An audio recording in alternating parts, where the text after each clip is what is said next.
If you've filled up your car in Europe anytime recently, you know the feeling. That little shock you get at the pump. It feels like what used to be a totally normal expense is now, well, a luxury. So today, we're going to dive into the source material to figure out exactly why gasoline prices have gone through the roof. Okay, let's just start with this number, €2 and 25 cents. As of March 2026, that's the staggering average price for a single liter of gasoline in Europe. Think about what that does to your daily commute or the school run or just visiting family for the weekend.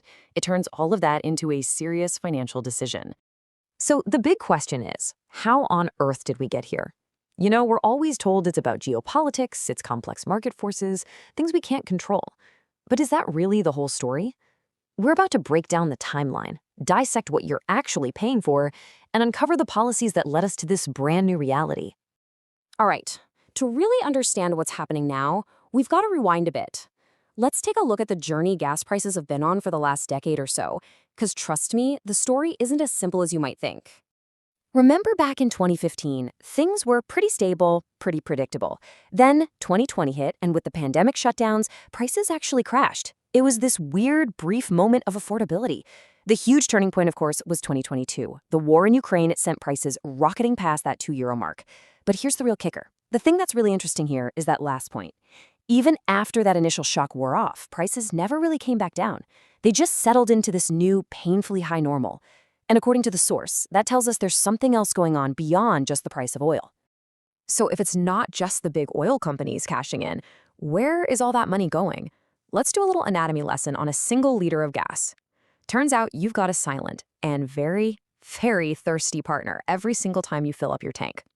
Take a look at this. This is the breakdown from 2015. It was a nice, even split. Pretty simple. About half of what you paid went to the cost of crude oil and turning it into gasoline. The other half, that went straight to the government in taxes. A 50-50 split, okay? Remember that. Now, let's jump forward to today, 2026. Whoa, this chart really shows the huge shift. The cost of oil and refining, that slice of the pie has actually gotten smaller. It's only 40% now. But the government's share has ballooned to a massive 60%. That is the real story behind these high prices. So what's hiding inside that giant 60% slice? Well, for years, the tax part was made of two main things. First, you've got that, the value-added tax. And the crazy thing about that is that it's applied to the total price, which means you're literally paying tax on the other taxes. And second, there were the special hydrocarbon levies, basically a flat fee you pay on every liter, no matter what happens with oil prices. But here's the thing, these have been around for a long time. They don't explain this recent price explosion. And this brings us right to the heart of our source materials argument. The real game changers, the things that have really pushed prices into the stratosphere, are a whole new wave of taxes, all introduced under the banner of the green transition. First up, we've got the carbon tax. This is a straight-up fee on CO2 emissions. And while it might have started small, the source says that by 2026, this one tax alone adds an extra 15 to 22 cents to the cost of every single liter of fuel you pump into your car. And then there's this thing called ETSI. It sounds complicated, but here's what it means for you. The EU's emissions trading system now covers road transport. In practice, fuel companies have to buy permission slips, emission rights, to sell you gas. And the source makes it crystal clear that 100% of that cost gets passed directly to you, the driver. It's like a hidden tax, a cost that for the average person just didn't exist a decade ago. Now, these new taxes aren't just an annoyance at the gas station. Oh no. They create this massive ripple effect that's being felt across the entire European economy. Let's take a look at those consequences. The impact is huge, and it hits in three big ways. First, inflation. Think about it. Everything you buy, from groceries to clothes, gets to the store on a truck. When fuel for that truck costs more, so does everything else. Second, you've got a direct hit to your wallet. The average person in Europe is now spending 15% more of their income just on transportation. And finally, the source highlights this growing social divide. It argues that these policies create a two-tiered system that really punishes working and middle-class families who depend on their regular cars, while people who can afford expensive electric vehicles are fine.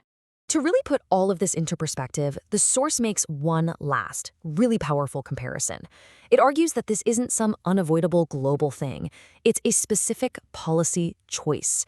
And to see just how different that choice can be, let's compare Europe's approach to the one in Hispano-America.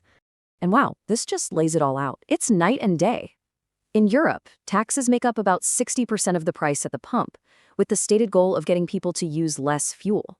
When a crisis hits and prices spike, governments actually make more money in taxes. Now look at many countries in Hispano-America. The tax burden is way, way lower because the goal is to use affordable fuel to power the economy. And during a crisis, they often use subsidies to stabilize prices and protect people. It's just two completely different philosophies. This all leads us to the source's really provocative conclusion, and I'm just going to quote it directly. The impoverishment of the European citizen is not an accidental consequence of the market, but a deliberate political decision. I mean, just let that sink in for a second. It's a really stark claim that reframes this whole issue. So we're left with a central question that the source material wants you to think about. Is the pain you're feeling at the pump just the necessary, unavoidable price we all have to pay for a green transition? Or is it something else? Is it, like the source argues, actually a massive transfer of wealth from your pocket directly to the state, all disguised as environmental policy? The answer really defines not just your budget, but the future of Europe's entire economy.